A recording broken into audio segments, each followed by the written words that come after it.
and let's talk a little bit about Rachel and also why I'm so excited about this project and hear the fruits of her labor tonight.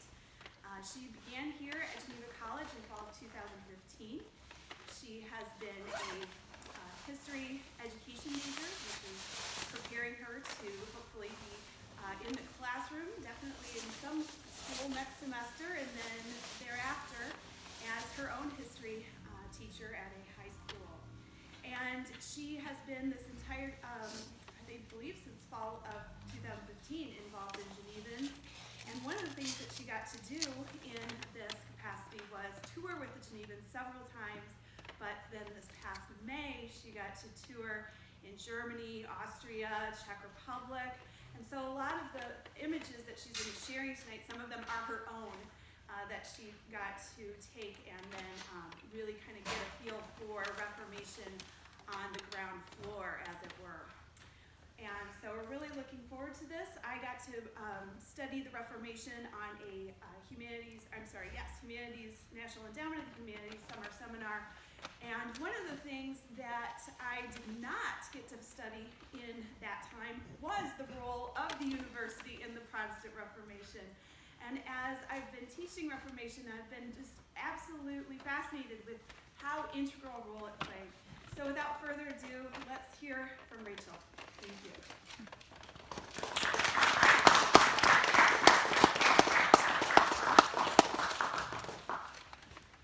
All right, good evening, everybody. Those of you who know me even a little bit know that I already talk a lot about this sort of thing.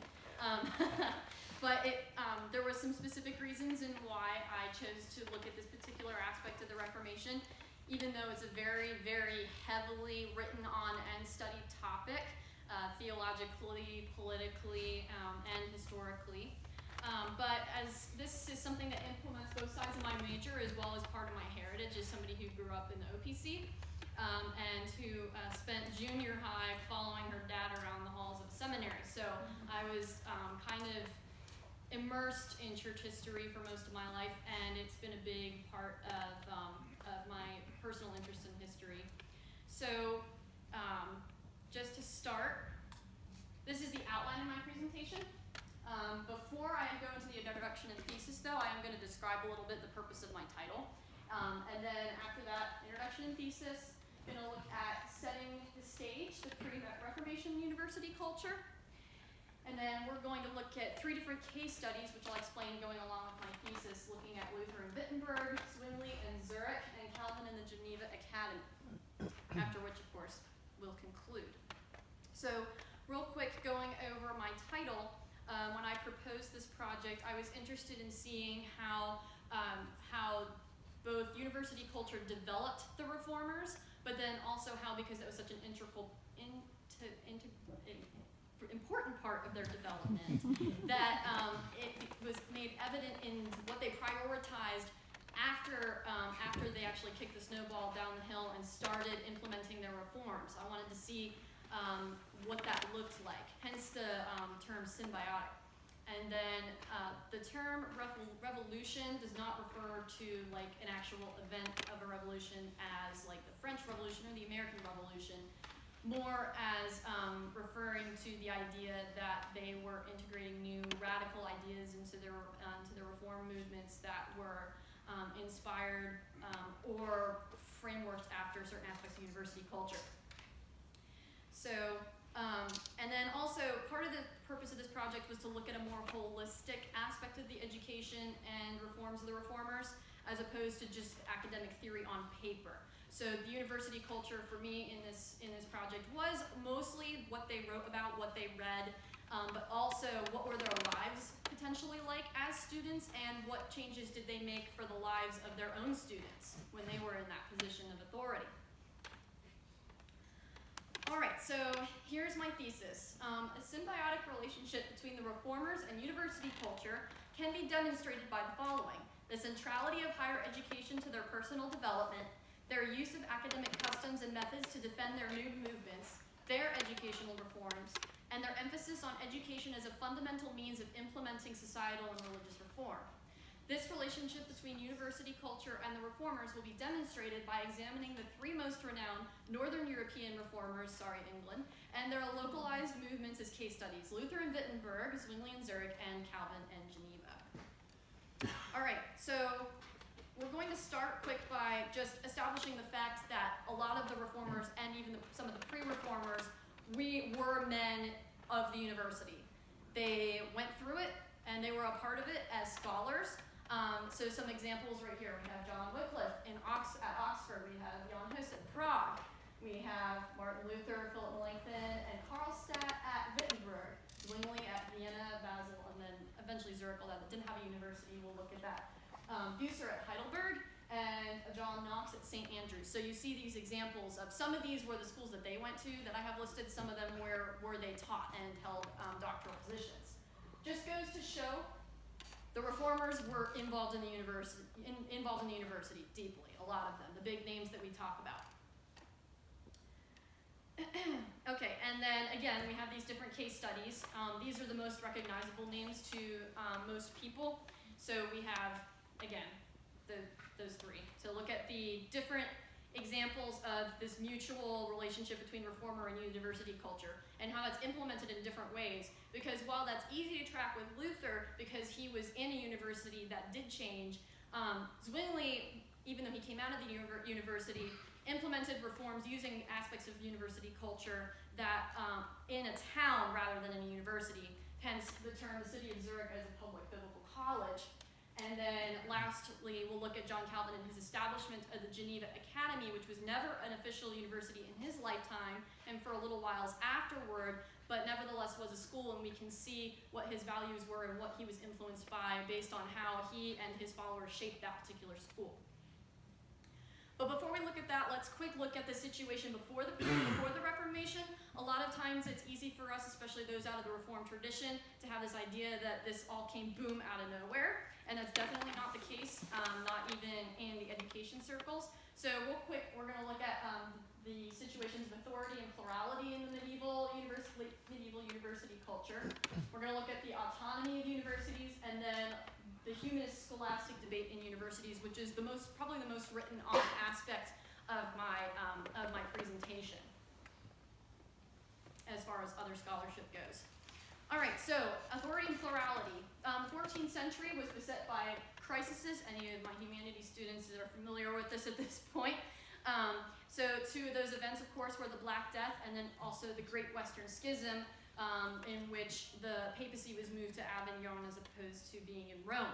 And actually, the Great Western Schism ended 100 years before the nailing of the 95 Theses with the election of Martin V as Pope. However, this just goes to show that there was already restless stirrings that were gradually happening. This process that led up to the Reformation, you can find roots going back several centuries before it even begins. It wasn't just a once and done instance. So again, these issues of authority and plurality. Given these crises, there was a question of who's in charge when it comes to making statements about doctrinal and theological matters and matters of practice and piety.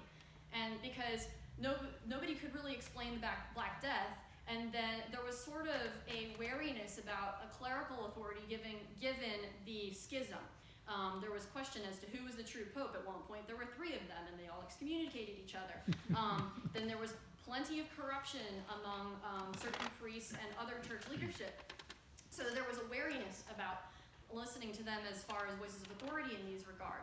And then so this led to fluctuation in popularity of what's called conciliarism, the use of councils as a means of church authority, but perhaps not as blatant because there was never necessarily a council that decided that they were a legitimate authority, but nevertheless they were popularly. Academics started becoming a viable voice in this era. They would make statements and write about these things. They didn't necessarily change anything drastically the way that a pope or a council might, but nevertheless they were seen as a possible voice of authority. And then at the same time we have this situation of plurality. It's a common misconception that medieval Europe was very monolithic in philosophy, education, and lifestyle. It's easy to think of it that way, but that is not necessarily the case. This is easy to see just with the fact that you have different monastic orders, like the Augustinians or the Dominicans, well throughout the medieval period, and they had differing perspectives and values on certain things. And then something that Alistair McGrath talks a lot about in his book about the intellectual beginnings of the Reformation is the difference between opinion and doctrine leading up to the late medieval period, in that lots of academics would make statements that could be as radical as some of Luther's writings, but they were seen as merely opinion, not necessarily doctrine, as variations in opinion. And the reason for this was because there hadn't been a systematic doctrinal standard set on the whole church since ancient times with the Council of Orange and other such councils. And back then, language used to describe salvation and other theological and doctrinal issues was much more broad. Therefore, there was room to make definitions of different specific terminology, trying to figure out what exactly it meant. And that was what another Luther scholar calls a dome. He describes Catholicism as a dome under which lots of different systems and opinions flourish. They all fit under the Catholic, what the Catholic status quo is at the time, but it's a lot more diverse than perhaps what we recognize, especially on the academic level. And then, in fact, McGrath even says that Luther fit on this spectrum. He calls it a spectrum, Schweibert calls it a dome, saying that like the 95 Thesis is actually not that radical compared to some other writings that you can find during this time of plurality. In fact, there were Catholics just prior to the Reformation, some like Jacques Lefebvre, who wrote things that are related to that sound a lot like Reformed theology, but they never left the Catholic Church because it was seen as a matter of opinion.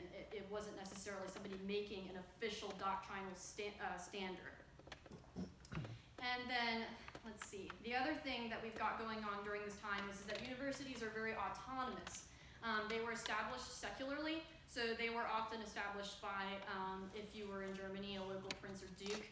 They could be established by a king, like in Paris. They would be chartered by the Pope, and then after that, the faculty had a lot of autonomy in deciding what went on in the university.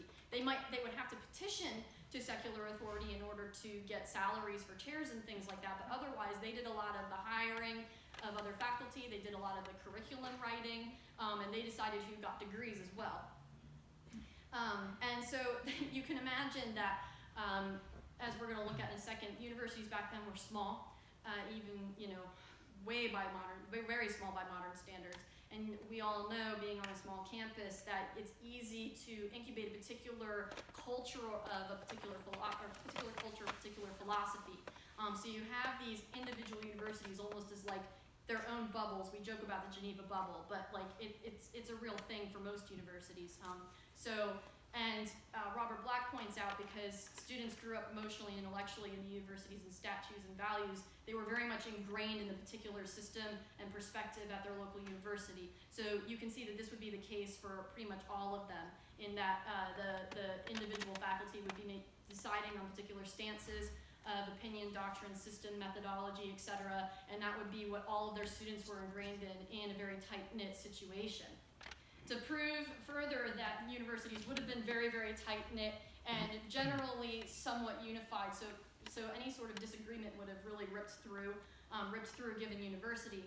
We look at what rationalized medieval universities. It's a little bit dated. It was written in 1895, but nevertheless, it's quoted a lot in most works done on the Reformation as far as looking at stats related to universities during the pre-Reformation era. And so you can get some numbers in there. They're not perfect because he averaged some of them out, but he gets them directly from the records of different universities' record books. And so Paris fluctuated between about 1,500 to 3,000. And the thing about these numbers is that they include grammar students, which would be like junior high, high school, undergrad, master's, and doctoral. Like, this is everybody. This isn't just undergrad. And then Leipzig, which had an average of 662 at the beginning of the 16th century. Erfurt, which was where Luther got his degrees, had about 506, and Basel had about 280. So that's just some numbers to give you an idea of how small universities were at the time. So everybody would have known everybody, and we know that just from being at this college. All right, so there's one piece of the puzzle. of the stage leading up to the events of the Reformation. Next we have the humanist scholastic debate. And so real quick, these are some well-known people on both sides. You have Abelard, Aquinas, Pico, and Erasmus.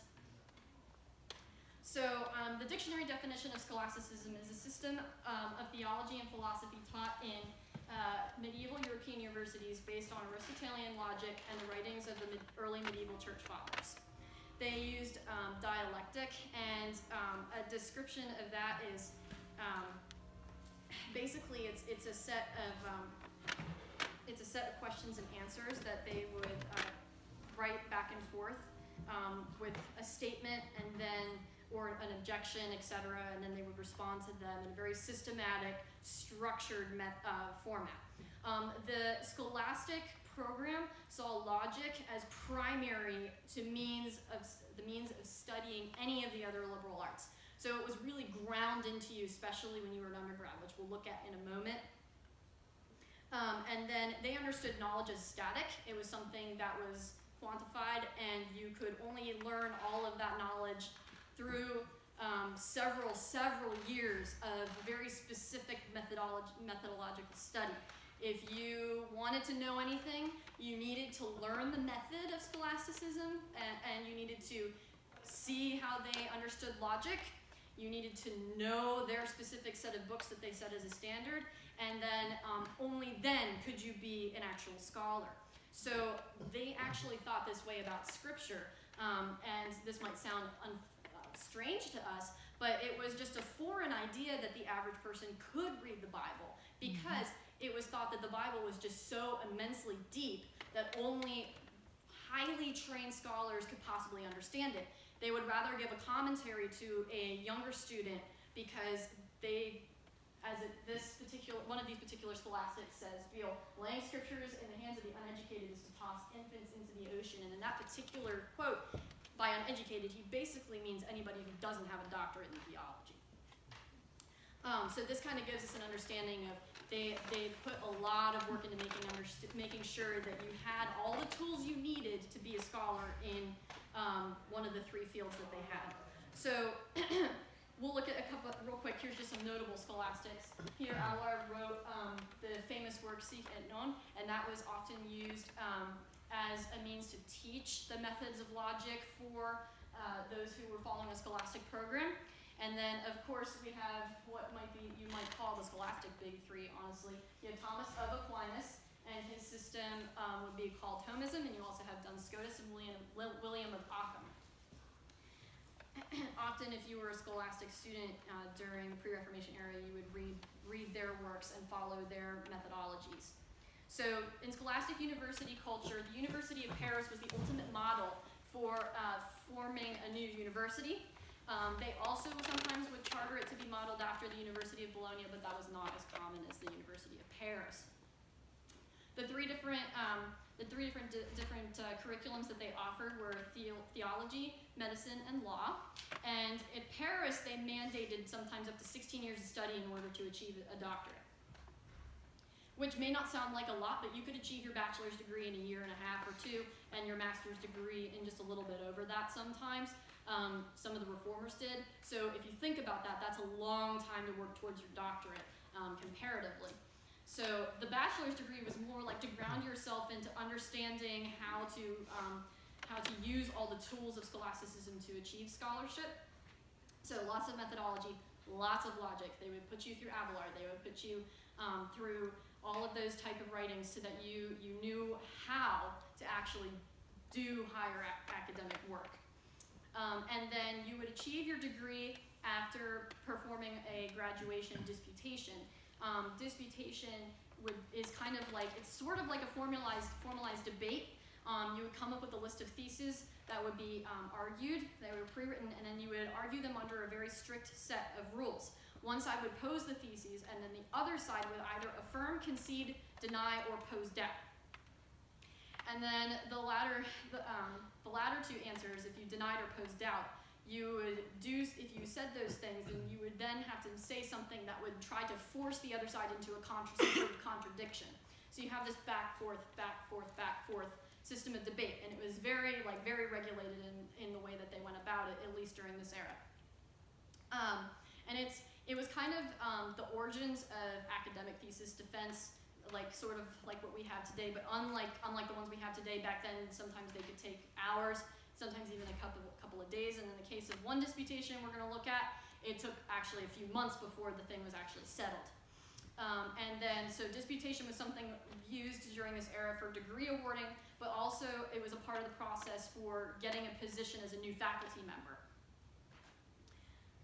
But on the other side of the debate, we have Renaissance humanism. Something that's often misunderstood about humanism during this era. It is not modern humanism, and it is not anti-God in the way that sometimes some Enlightenment thinkers wanted to make it a predecessor of them, in kind of being more deist. It's not that way.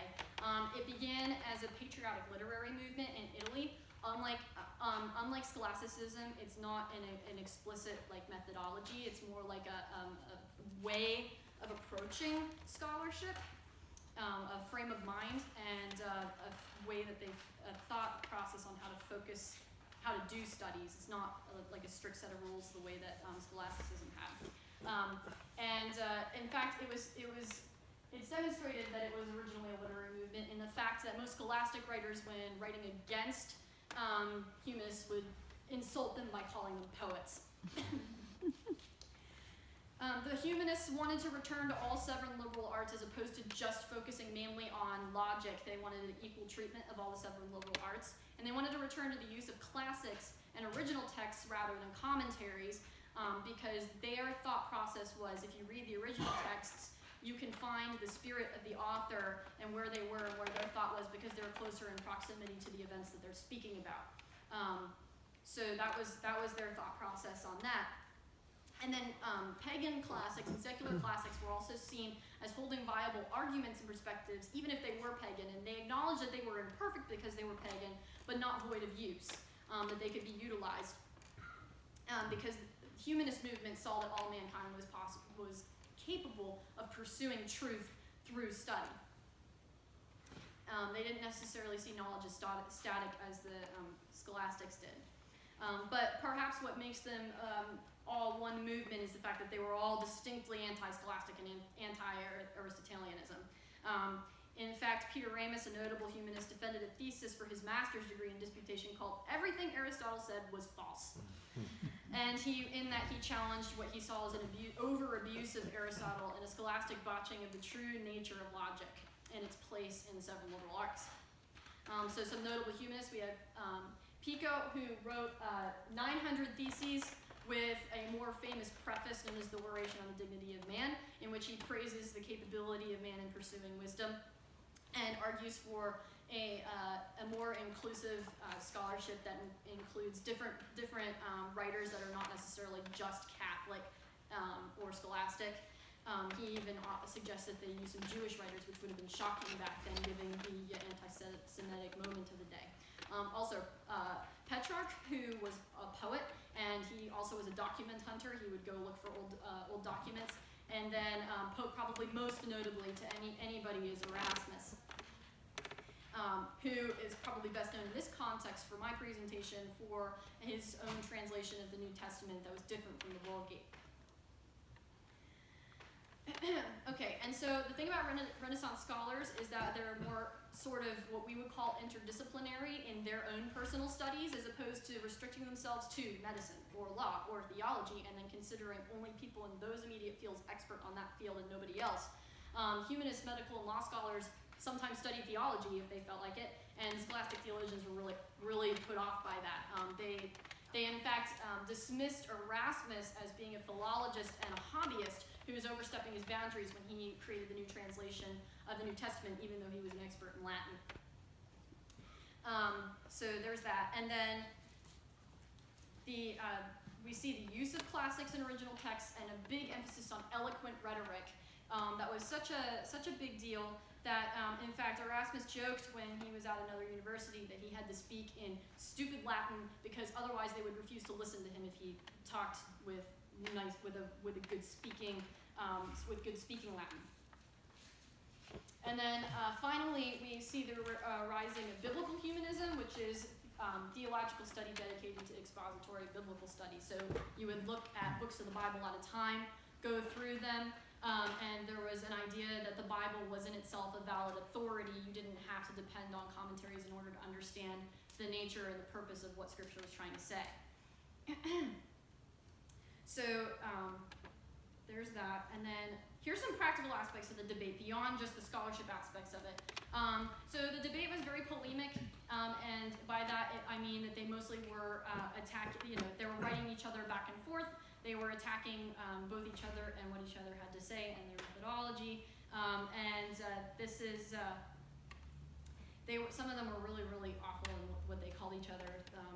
Some of the language is rather vulgar in their writings to each other. But in some places, the publications were very one-sided, which demonstrates both what the market was interested in, as well as who was actually considering themselves more driven to promote their perspective.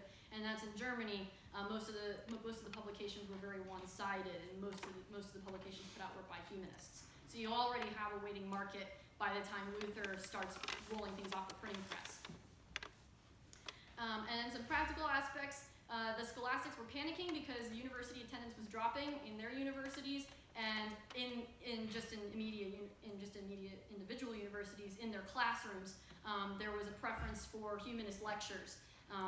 Students preferred the rhetoric, they preferred what the humanists had to say, they preferred their perspective, and so the scholastics were worried because they were like, who's going to even listen to us anymore? We're going to lose our jobs. And then on top of that, there were some places, like in Ingolstadt, there was a professor who was hired, a humanist professor, and the scholastic professors complained because he was actually hired at a larger salary than one they had earned after several years of being already instituted there. So they found that frustrating because it demonstrated both that the university was more interested in gaining students through hiring humanist lecturers rather than combating the movement. And then probably the most petty instance of the debate is found in a French college, where actually not once, not twice, but multiple times the professors broke out into actual fist fights before graduation because they were fighting over the fact that the scholastic theologians saw themselves on a hierarchy as being the most important scholars, and got mad when the humanists suggested there needed to be a more random positioning because the liberal art, all the studies are equally important. It doesn't really matter who goes first, and then they ended up actually physically beating each other up, and there were a bunch of letter complaints sent to the leadership. I just can't believe that it actually happened more than once. And then some of the insults that were thrown at each other was poet, cheese pair, pagan, monkey, effeminate, and then someone's I can't say. And the most important part of the debate, though, is the fact that universities had to get together and decide what their stance was going to be on this debate. Now, the thing is that this was sometimes not 100% one way or the other, but in some of the places we're going to look at, especially Wittenberg, they did sit down and say, we're going to go the humanist route. So that sets the stage for the reformers. So now that we know all of that information, which might seem a little bit disjointed, let's look at different case studies to see how this particular situation of university culture influenced the individual reformers. So let's look at Luther. So Luther is really, really highly discussed, written about a lot. I wrote in my paper, plenty of ink has been spilled over every nook, cranny of the nature, nurture, mind, body, spirit, and work of Martin Luther, and it's true. Pretty much anybody in Western society hopefully have some idea of who he is. But I'm not going to go over all of his biographical details. I'm hoping that most of us have some idea of who he was. So I'm going to focus mainly on his education for the sake of time. So Luther went to two different types of grammar schools. The first one, he had Latin literally beat into him. He mostly recalls being caned a lot from his time there. And that might seem like an unimportant detail, but actually plays later into the rules that he set in the own grammar schools that he set up. And he hated it, but he was still a good student. Eventually he moved on when he was in his preteens, early teenager, to a humanist institution that was attached to an organization known as the Brethren of the Common Life. And this was a humanist personal pietist institution, members of which included Thomas à Kempis and Erasmus, and it focused on individual piety, but it was not monastic in nature. So they were doing a lot of things that were moving towards personal sanctification and trying to do good works, but similar maybe to a monastery, but they were not actually a monastery. They were not an actual order. However, they were humanist, and at this place, Luther was introduced to the use of classics because schools like this used writers like Ovid and Virgil in order to teach Latin grammar. Luther wrote actually that even though he didn't get those studies in his later education, they stuck with him because he appreciated the use of the classics. And then he was moved on to the University of Erfurt, and that was a scholastic university at the time. As we saw earlier, very small, about 500 students. That includes grammar students, undergraduate, masters, and doctorates, so very, very small. And he went there for both his bachelor's and his master's, which was focused in law because that's what his father wanted. So I did some research on what the campus culture was like at Erfurt, and I don't know what Luther was like when he was there, but apparently campus culture there was very erratic. Erfurt had a long list of very specific rules about throwing rocks at professors, with specific punishments for how well you hit them. There was also rules against night prowling and terrorizing the local townspeople, trying to move residence halls and pretending you were a new student after getting expelled from one, and constant visits to hall kitchens could result in flogging. Up to 3 or 4 3-hour lectures were held about a day, but they were actually not mandated. Could you imagine what that would be like if it was like that today? But students were required to go to a certain amount of disputations. I couldn't find a number, but I'm guessing that varied based on where they were in their studies. And disputations were often held up sometimes 1 or 2 a week, but sometimes there were even 3 or 4 a day, depending on the time of the year. And then the only thing that we have documented that students like to do in their free time was visiting local taverns. Notably enough, drunkenness was not against the rules at Erfurt or most German universities. Okay, and so Luther was there, he got his degrees, but then while traveling at a rather rapid pace too, which insinuates that he was a good student, he was going home for vacation when he had that experience that we all know about that led him to move into the cloister and become a monk. While he was there, that would have immersed him in the contemporary movement towards personal piety, which was becoming a thing at the time. People were interested in personal devotion, and at the time that was sought out by doing works, which we'll see more of in a little bit.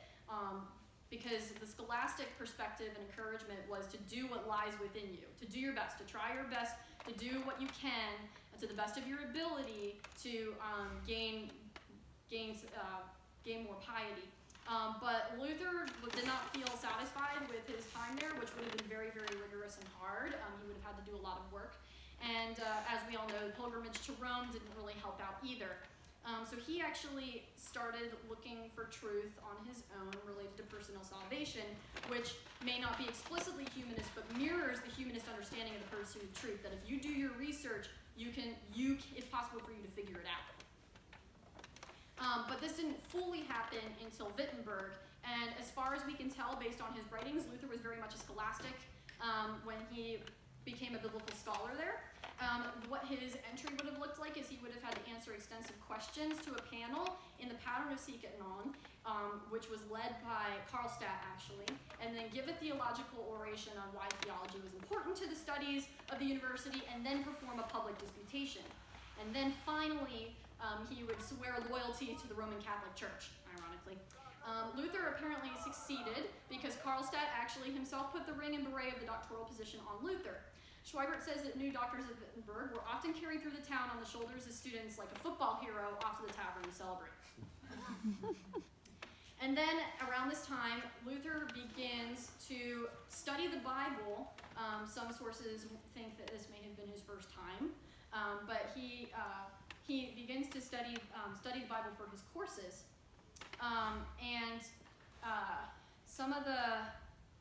Some of the things that he was doing was the Psalms and Hebrew. So he started studying Greek and Hebrew, which was much rarer at the time than Greek. And then we see a shift in his writings towards using the grammatical historical method that was used by humanists, as well as using the Erasmus New Testament rather than the Vulgate. And that has doctrinal implications because the translation of certain passages that are important to the understanding of the Roman Catholic faith are different in Erasmus's translation than from the Vulgate. We also see another aspect of change in his thinking in a disputation that he delivered against scholasticism in 1517, earlier than the nailing of the 95 Theses, that was actually even more radical than the 95 Theses, but he didn't get in trouble for it, because again, we have this aspect of plurality going on. And also, perhaps most distinctly, he was in a disputation and he challenges Karlstadt, who was on the other side, to find an original source on Augustine or to reference one of Augustine's books in his argument, except that Karlstadt had never read Augustine. So Karlstadt waited several months later and got a book at the Leipzig Book Fair written by Augustine, and then changes his mind, recognizes that Luther is right, and then writes over 150 theses on it that actually changed the rest of the faculty's perspective, and they all decide to haul over the entire curriculum. And so the university was very small, it was very new. It had been established by the Duke of Saxony mostly to keep the distinction of having a university, because he lost the University of Leipzig in his territory due to new border drawings. And the only programs they offered were theology and canon law. But as the faculty started to perform different curriculum reforms, they started moving towards using classics. They appealed for a chair to be created for a Greek professor and for a Hebrew professor, although they had trouble finding the latter. The first was filled later by Philip Melanchthon, who was very young at the time when they hired him. We see a big shift in the curriculum after Worms, in which the university had to drop canon law because canon law was so tied to the Catholic Church that it would have condemned Luther. So they had to get rid of it. They still had a law program, but the student number dropped, but theology exploded. They had to cram students into the classrooms. And I have been to, this is actually a picture right here that I took myself at the Luther House Museum, and they had plaques on the doors of who would have roomed in there if they could keep track of that, but those were kind of like student dormitories, which were converted into such after they changed it from being a monastery. And then I have a picture of Luther's, that's a second edition of Luther's German New Testament, and then that's what Wittenberg looks like today. Those are statues of Luther and Melanchthon, and then that is detail art on the ceiling inside of part of the grounds of the Luther House Museum. I can't read it, I don't know German, I'm sorry. And then putting aside the curriculum reforms, we can look at what reforms that Luther put into education in general, because with his new position as being sort of a public celebrity, he was suddenly forced to start making decisions about implementing, putting into practice what he was preaching. And this had political aspects to it, among other things, but we're focusing just on education. And he had to pull out all of his academic stops in writing combating the Zwickau movement and also the peasant revolt. And his writings all suggest that gradual persuasion by education, both biblical education and general education with a humanist slant, will change society rather than forcing it to happen. Education was seen as a main solution to poverty, and in fact in their plans for a welfare system, education is written in there as an aspect of that plan, in creating schools and scholarship funds set up by the local government to help impoverished students so that they didn't go begging, which was a common thing at some of the schools that Luther went to. And then this is obvious that this would be necessary because he is developing a new society, other aspects of which we are already aware, and the personal devotion of the faith that was being described required biblical literacy and intellectual faith, which therefore requires education for the average person. He demanded that all ministers teach the people to read and to reason with what they read. One scholar wrote that education was now joined to the grand design of a spiritual renewal of state, society, and individual. And then schools themselves, students were not corporally punished anymore. Remember what I said about Luther's experience? He didn't like that, so he put it in the rules that wasn't a thing. And then they taught things like handwriting, because if you want to make your own arguments in writing, you need to be able to write it. as well as there were schools open for girls. That's a very notable thing because it was important that they knew literacy and the reasons behind what they believed, so it was, as a part of their personal devotion, they needed to be educated. And the whole idea was that you were creating a population of spiritual and competent citizens. So we see that looking at Luther and his individual case study, looking both at the reforms he made in Wittenberg as well as in his educational reforms, that it was a central aspect to implementing the changes that he made. In fact, it was a means to such. So let's move on to Zwingli. There's not as much about him because, one, he died younger and there's not a lot written about his early life. So a lot of it we have to get from deduction, traveling where he went and what he studied. So he also attended a grammar school, but at Basel not only had 200 students in all programs before the Reformation. In there and at Bern, he studied Latin grammar and classics, just like Luther. But however, most scholars recognize that Zwingli, although he read Luther, his Reformation was separate from Luther's. So Zwingli, as far as we can tell, was always a humanist, or at least in all the times that we have any writings from him. And this is probably because he spent a good time at Vienna when the university shifted into Renaissance humanism away from scholasticism. The faculty there got together and said, we're going to be Renaissance humanists, so that's what they did. Zwingli only got a master's degree and not a doctorate, so that's something else that's different from Luther. And he mostly spent his career as a minister or a chaplain. And at his first two posts, he taught humanist patriotic political poetry, which is why we know that from very early on he was a humanist. He studied a lot of Erasmus. In studies of his personal library collection, he wrote all over his Erasmus books with lots of annotations. He had a collection of Luther, but he barely touched them. They're very, barely used. He didn't write in them, so we can see what he was interested in. So finally, he moved on to a position at the Great Minster Church in Zurich.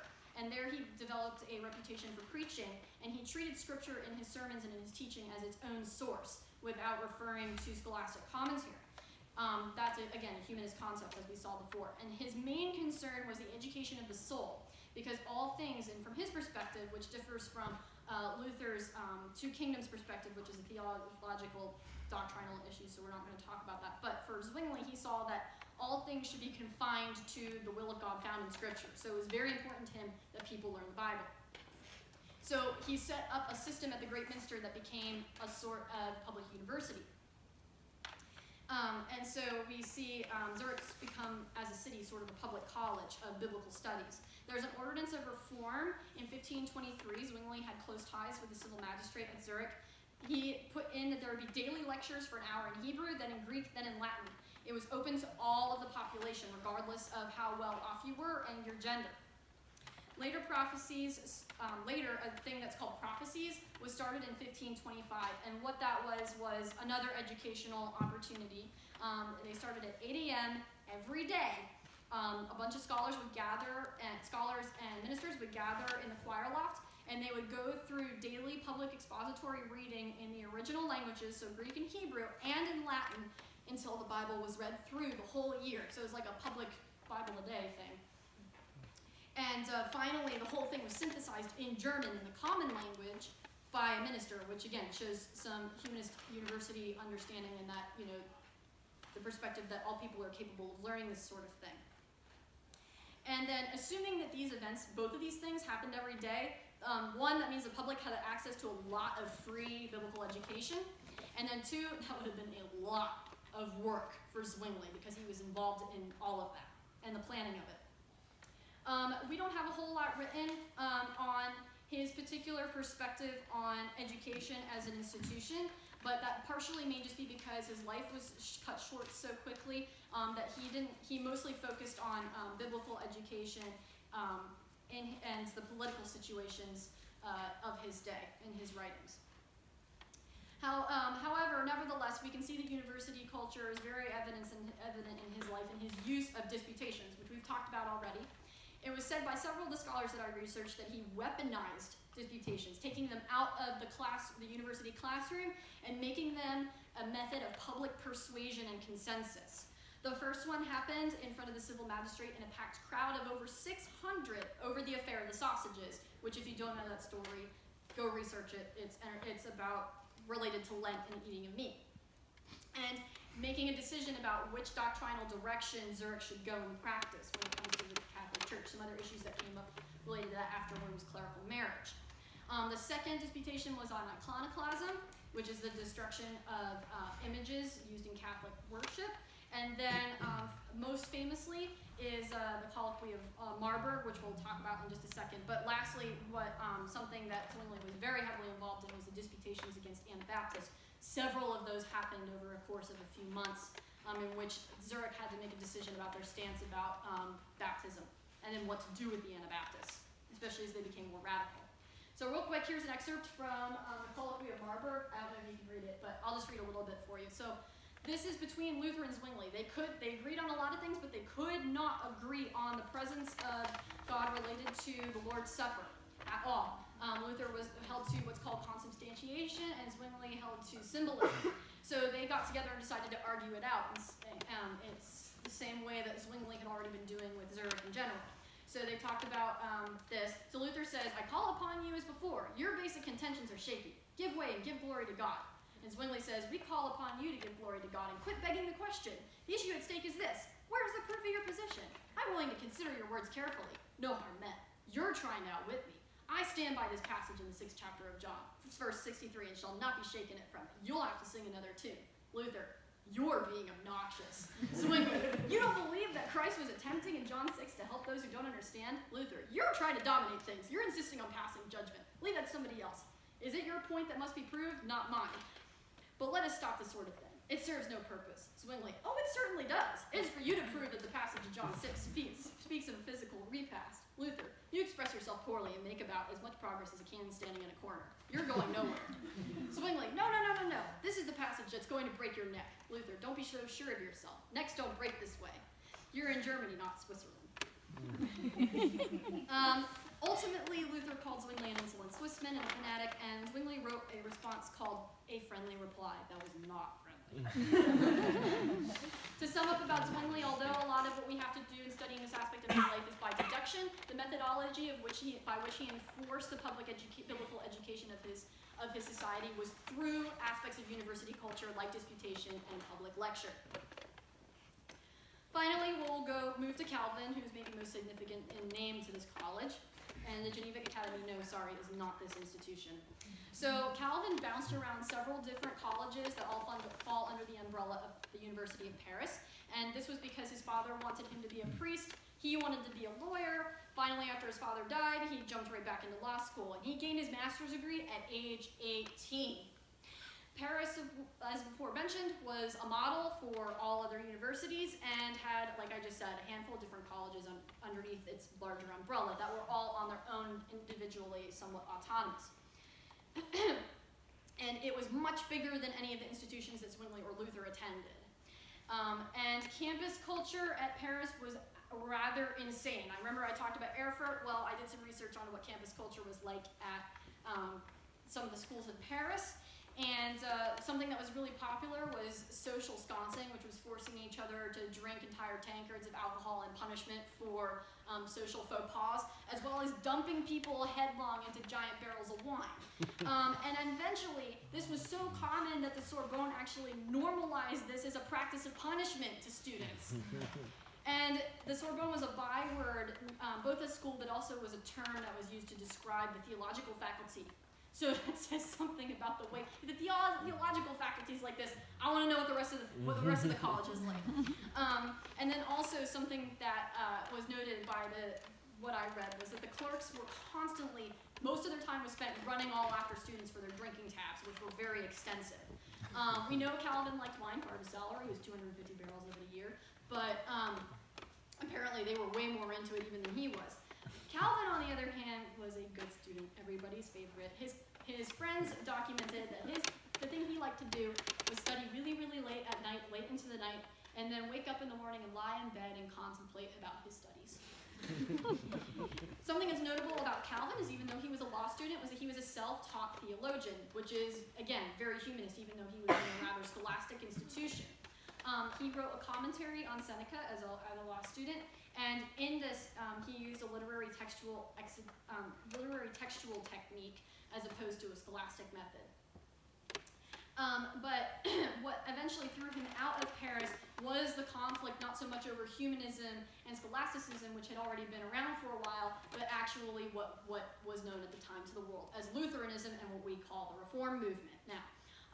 This is evidenced perhaps by there was a lot of library raiding happening at the time. Sometimes when the history of Calvin is described, they simply say, Nicholas Kopp, who was a medical professor and new rector of the Sorbonne, gave a lecture that led to the throwing out of all the Lutheran students. Actually, Nicholas Kopp knew that was a very, very strong possibility. Leading up to the events that led to Calvin and him fleeing, there was a bunch of library raiding happening in which other faculty would crash other faculty's libraries, steal all their books, find Lutheran materials, figure out if they were annotating it, and then send them up to the authorities who would then punish them.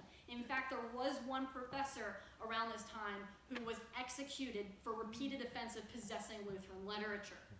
So Calvin and Kopp, they were owning any writings by Luther, which both of them did was dangerous stuff. After Kopp delivers this lecture, which is Lutheran in its theology and doctrine that he speaks about, leads to him getting thrown out, and Calvin also has to flee due to a proclamation by the king for the Lutherans to be executed. He hides outside of Paris, and while he's there, he writes what we know as the Institutes, his first bestseller that set him out on the stage as being notable. He dedicated it to the king, who was generally Protestant sympathizer, even though he had just issued that order for the killing of for the Lutheran scholars at the University of Paris. But the Institutes in itself, the name is more similarly translated to something as being educational material. It was meant not just for the King of France in persuading him, or the faculty that condemned him, but also in the long run, in its multiple editions later, for the training of new ministers. It makes very heavy use of original texts and early church fathers like Augustine, Jerome, and Basil. He is initially dragged into Geneva, as we all know, by William Farel, who was also somebody who had a humanist education under Jacques Lefebvre, who I mentioned earlier. And so they had a similar perspective on biblical scholarship. While he was there, he wasn't there very long. They attempted to excommunicate the entire town, and both of them got thrown out. I'm not going to talk too much about his initial time at Geneva, because he was mostly a minister.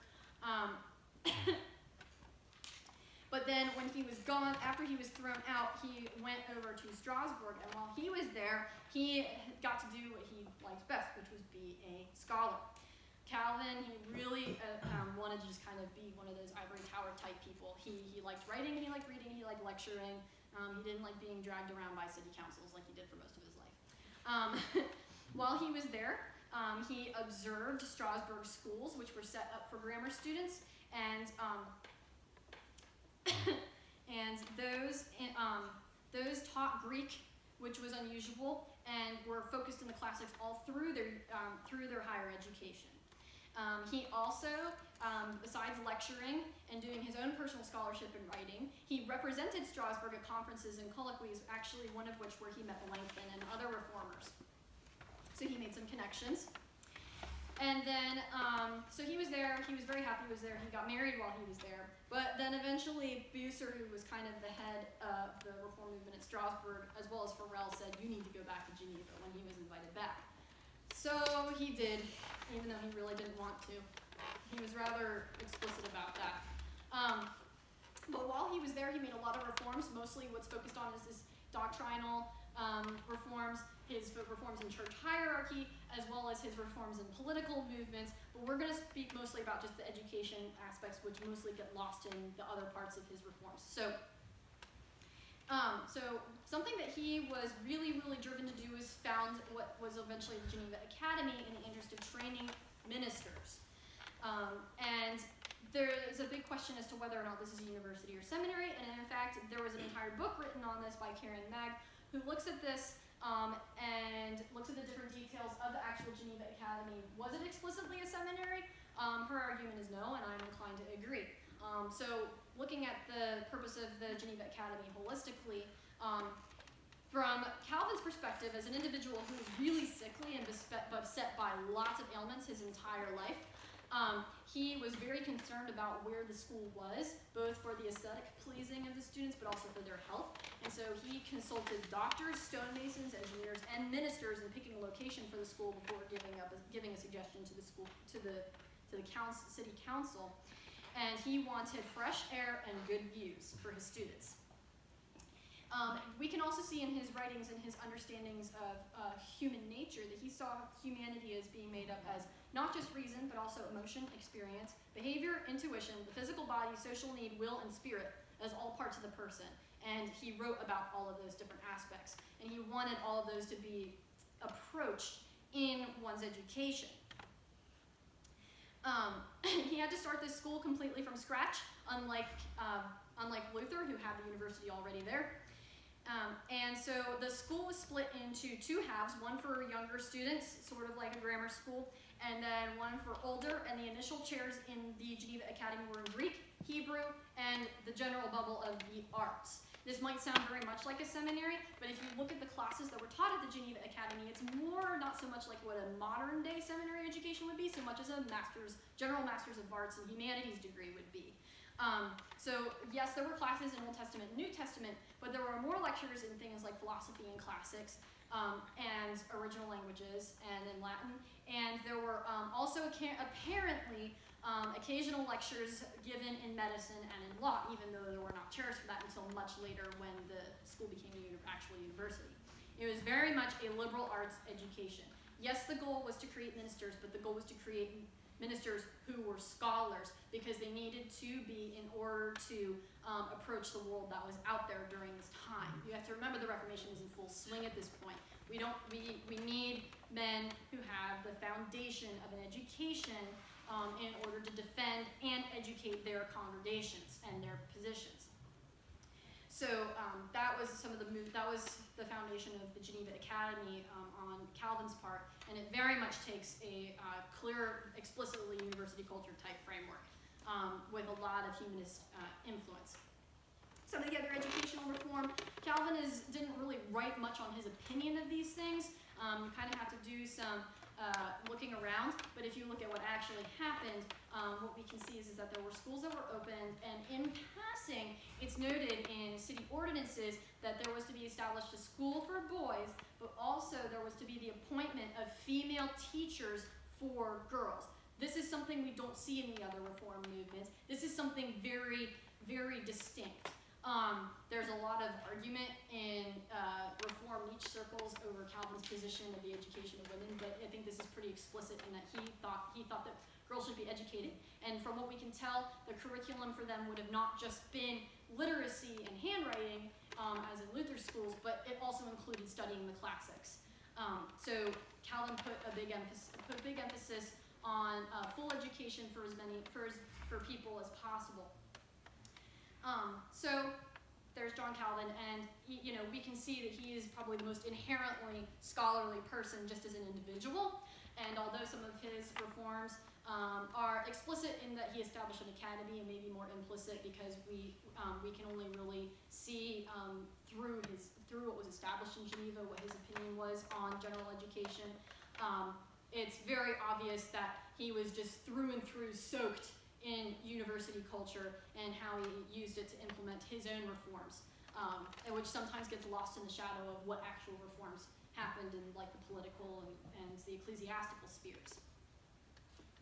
So in conclusion, whether through reform in church or town or university, university culture is permeated all through the reformers' movements, both through how they were raised and what they eventually stood for, and in their priorities in societal reform, and in their own methodology and how they wrote their work, which is why they are so important to us today and when we utilize what they said and what they did. So there you have it. Here's a list of my sources, a sample of my sources. I think all my sources would take about 3 slides, but I'm not going to do that. So, all right. So there's that. Do we have time for